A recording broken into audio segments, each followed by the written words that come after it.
You look at everything that arrives by mail. Isn't that true? I know I do.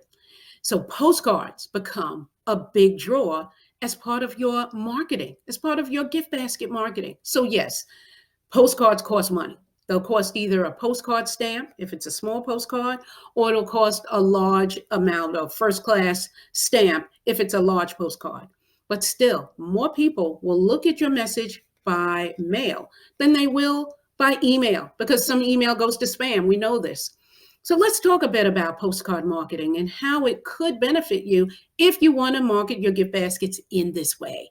Hi, I'm Shirley George Frazier with giftbasketbusiness.com. And even though social media and email is a big draw, I have never given up on postcards. And I can tell you right now that I have some sales from postcards in the coming months.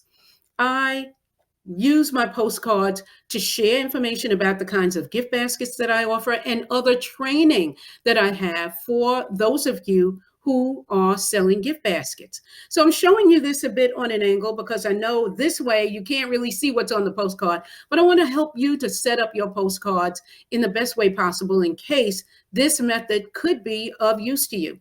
Now remember that postcards, even though they cost money to make and send, they also can draw a lot more money than social media and email. They could. It is a try, and it's worth it. It's a try that is within most budgets. The first thing you want to do is have a nice, very big picture, as big as you can, on the front of your postcard. You also want the postcard itself to be glossy, and if there is room, hopefully, you want to have your logo on the bottom and your phone number. You could have your email address, but that's going to be better on the back of the postcard. So you want a large picture, and you can also have your message either on the front or the back. You're definitely going to have a message on the back, but let's stick with the front right now. So you're going to have a large picture of whatever the occasion is that's coming up, or whatever the event is that you want to market. It could be something for an upcoming corporate event. It could be something for Mom's Day or for the holidays. So you're going to have a nice picture on the front.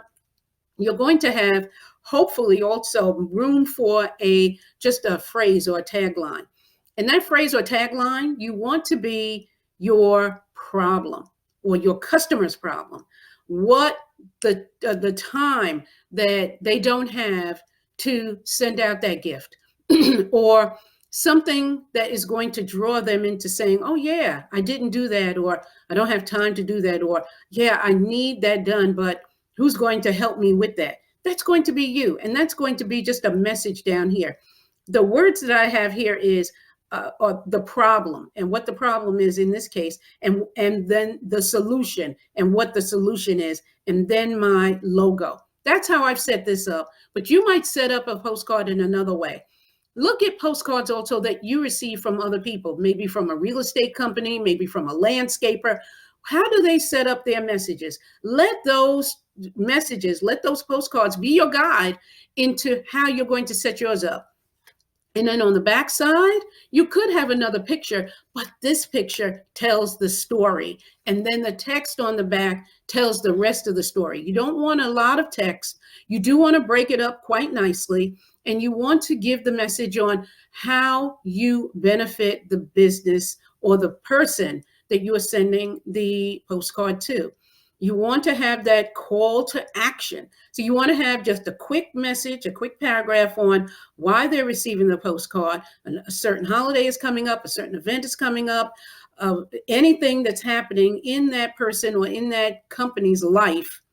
Then you want to have the call to action, to call you, to email you, to sign up for your newsletter. Whatever the message is going to be about on the front of the card, you're going to finish it on the back of the postcard. So you're going to have that one call to action, not duplicate, not multiple calls to action, because that's confusing. You want that person to do that one thing, to call you or email you. I know that's two things, but you want to give them an option for that one call to action for that event that is happening in their lives. That is the postcard. What I have on the back of this postcard as the call to action is to get the details at a certain address on my website, or if they don't want to do that, call me. That's the call to action. Two options: go online or call me. Every time you connect with a person, you want to get their address. You want to, of course, get their email address, but getting their address is going to help you to flesh out who is going to get your postcards. I happen to get my postcards, or I design the postcards online, and I either buy either 50 of them or 100 of them to start. I could buy 200, I could buy 500, but I like just a small run, and I know you do too, of postcards so that I can use them as testers. So every time you have a customer, every time you have a recipient, you're getting their address so that you have enough people to send your postcards to who are going to be interested in the message that you provide them with. You also want to take your time with your postcard and make sure that you don't order it right away. As soon as you create it, you don't want to order it. You need to let it sit with you. You let it kind of marinate overnight so that you come back to it the next day and read the text. Read the front, read the back. Make sure there are no misspellings. Make sure that your email address is correct. Your website URL is correct. Your phone number is correct. I can't tell you how many times I've talked to designers who have created postcards, sent them out, and there was something that was misdone on the postcard. You don't want that. You want to relax with it for 18 hours at least. Come back to it. See if your text is written properly. See if your address, your return address is correct. And make sure that your message is what you want it to be. Make sure that it's the message you will be proud to send out. That is how you create your postcard. Remember that although postcards cost money to make, which they're about 7 to 9 cents each, I think you can afford that. And they're going to cost postage, which is 30 to 50 something cents at this point. Think about how much a postcard can bring you in sales. It's over 1,000% back. So while social media and email may be cheaper, maybe they actually could be costing you money and sales.